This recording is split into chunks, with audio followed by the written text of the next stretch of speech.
नमस्कार, India this week के इस खास बुलेटिन में आपका स्वागत है। मैं लालकृष्ण आडवाणी जनचेतना यात्रा में उनके साथ 7 दिन रहा।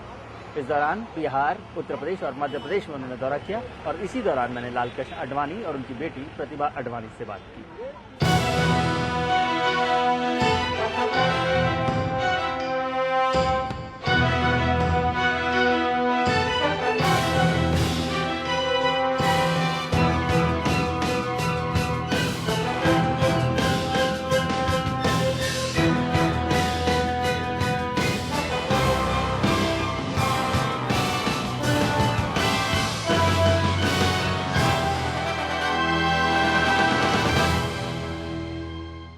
किसी भी देश की नब्ज को पहचानने और लोगों की तकलीफ को समझने के लिए यात्रा से बेहतर कोई तरीका नहीं।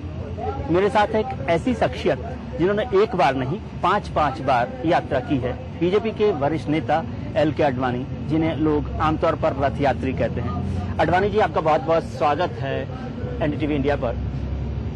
ये आपकी किताब में देख रहा था, माई कंट्री माई लाइफ। इसमें आपकी पहली रथ यात्रा का जिक्र था, राम रथ यात्रा का, जिसके लिए आपने एक बात लिखी कि my inner voice said do it.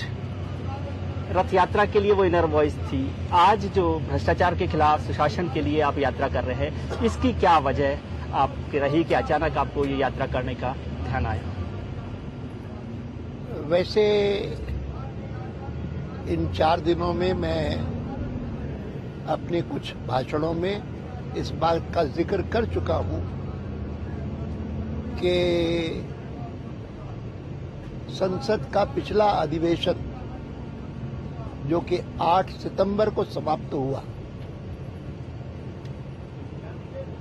उसके अंतिम दिनों में मेरे 2 पूर्व सांसदों को, जिन्होंने भारत सरकार का जो कैश फॉर वोट्स वाला कांड था, घोटाला था, उसका पर्दाफाश किया। सरकार की नजरों में वो अपराधी है तो मैं उनसे बड़ा अपराधी हूं, क्योंकि मैं उनका नेता था और इसीलिए आप मुझे जेल में भेजिए, तिहाड़ जेल मुझे भी भेजिए। इस बात से शुरुआत हुई।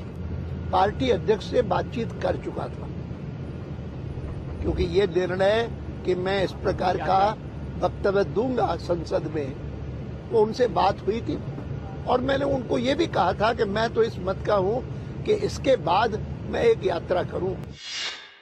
मैंने देखा कि बहुत सारी यात्राओं में आप उनके साथ रहती हैं, इस यात्रा को कुछ तरह से कोऑर्डिनेट कर रही हैं। क्या फोकस करती हैं LK आडवाणी की यात्रा के लिए, खासतौर से 84 साल की उम्र में, और उससे पहले भी आप यात्राओं को देखती रही हैं, तो क्या फोकस रहता है एक अनऑफिशियल कोऑर्डिनेटर के तौर पर, पर्सनल फोकस?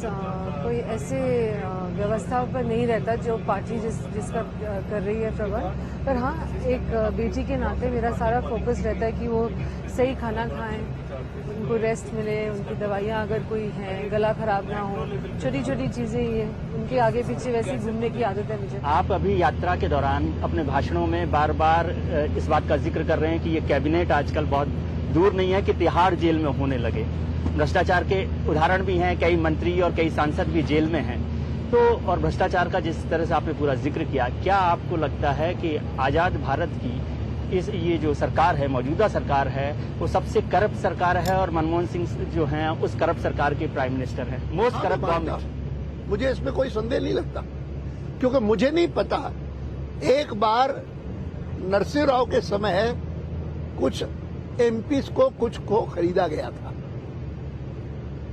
और उसकी सहायता ली गई थी, वो भी वोट ऑफ कॉन्फिडेंस था। लेकिन इस बार तो माइनॉरिटी गवर्नमेंट हो गई और माइनॉरिटी को भी इन्वॉल्व मानते हैं इसमें, करप्शन में? या प्राइम मिनिस्टर की स्वीकृति के बिना कैसे हो सकता? या तो कह दे, मुझसे तो पूछा ही नहीं। ऐसे हो सकता है क्या?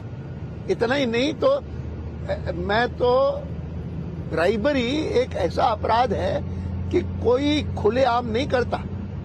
रिश्वत कोई देता है तो चुपके से देता है। ये पहली बार हमने देखा कि अमेरिकन एम्बेसी के ऑफिसर्स को ले जाकर के दिखाया गया कि आप चिंता मत करिए, ये मत सोचिए कि न्यूक्लियर ट्रीटी नहीं होगी क्योंकि हमारा बहुमत चला गया। बहुमत चला गया होगा और इसीलिए हमारी सरकार चली जाएगी, इस बात का भय नहीं है, क्योंकि हमने काफी पैसे जुटा रखे हैं और जितनी जरूरत है हमको पैसे की लोगों को खरीदने के लिए वो अवेलेबल है। NDTV's Cricket app, Android and iPhone, fastest scorecard, special analysis, and much more. Download free. ndtv.com/apps.